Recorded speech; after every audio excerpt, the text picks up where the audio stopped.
এই মুহূৰ্তত সাৰংগ আমাৰ গোলাঘাটৰ পৰা কিছু দৃশ্যাংশ দেখুৱাব কাৰণ ৰিলিফ কেম্পসমূহ বৰ্তমান সময়ত এক্টিভ কৰি দিয়া হৈছে গতিকে সাৰংগ এটা ৰিলিফ কেম্পত আছে বুলি জানিব পৰা গৈছে সাৰংগ আপোনাৰ ওচৰলৈ আহিছোঁ গোলাঘাটৰ বিস্তীৰ্ণ অঞ্চল একেবাৰে কাজিৰঙা পৰ্যন্ত এতিয়া বানত বুৰ গৈছে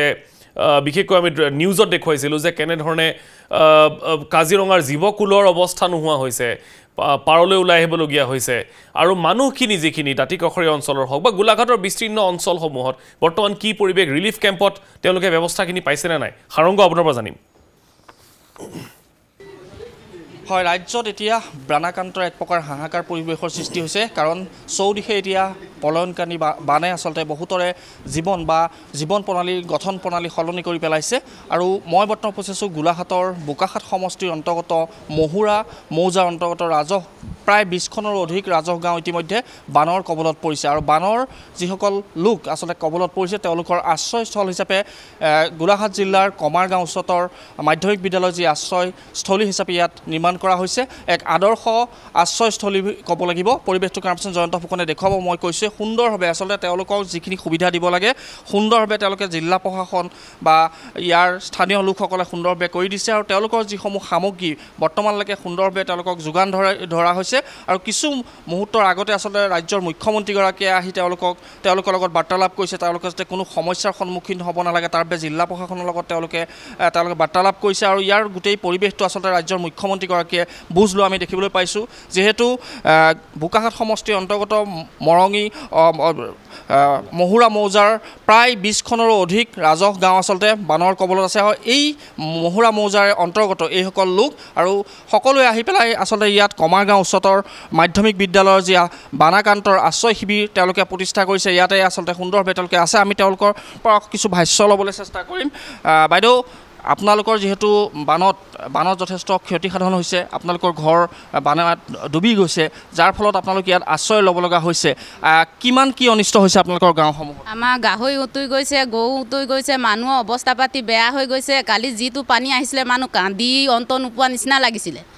গাড়ী মটৰ যিমান গৈছে ভাবোঁ কোনোবাই কিবা এটা আনি দিয়া হ'লে খাই পেলাই জীয়া হ'লোহেঁতেন 10 বছৰীয়া ল'ৰাই ধান বহালৰ পৰা উলিয়াইছে কি খাম বুলি কষ্ট কৰি উলিয়াই পেলাই আমি তাকে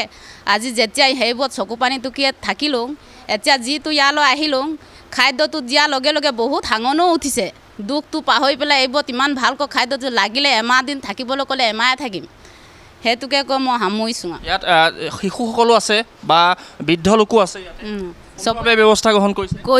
কৰিছে খাদ্যটো বহুত ভালকৈ দিছে সুবিধাটো দিছে থাকিবলৈ নিশ্চিতভাৱে পৰিৱেশটো দেখুৱাইছোঁ আৰু যিসকল মহিলা আমি তেওঁলোকৰ লগতো পুনৰ কথা পাতিবলৈ যত্ন কৰিম বাইদেউ যিহেতু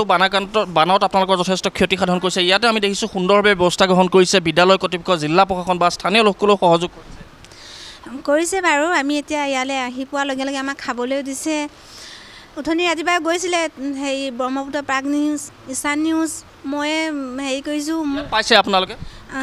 মোৰ ঘৰত আমাৰ ঘৰত ৰাতিপুৱা মই ইয়াত সুবিধা সুবিধা পাইছোঁ পৰিৱেশটো পুনৰবাৰ কামচন জয়ন্ত ফুকনে দেখুৱাব আচলতে সুন্দৰ ব্যৱস্থা কৰি দিয়া হৈছে তেওঁলোকক কাৰণ আদৰ্শ আশ্ৰয়স্থলী হিচাপে আচলতে ইয়াত নিৰ্মাণ কৰিছে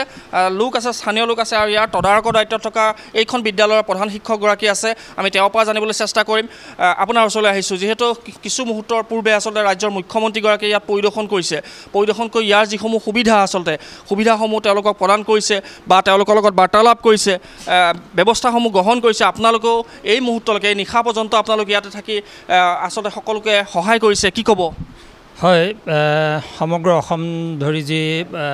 বানপানীৰ তাণ্ডৱ সেই তাণ্ডৱৰ বাবে আমাৰ গোলাঘাট জিলাৰ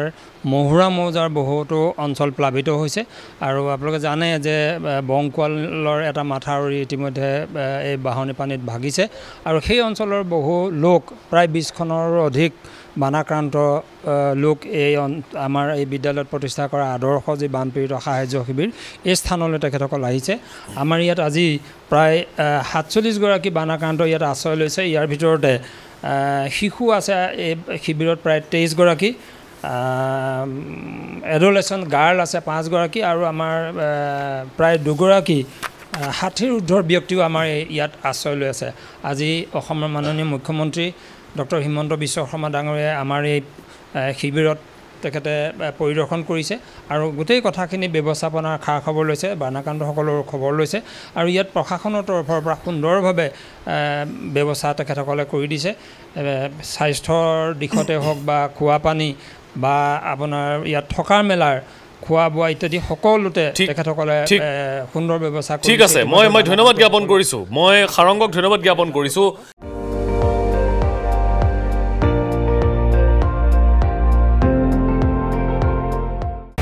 আপুনি চাই আছে ND24 সৰ্বশ্ৰেষ্ঠ নহয় সৰ্বোত্তমৰ দৌৰা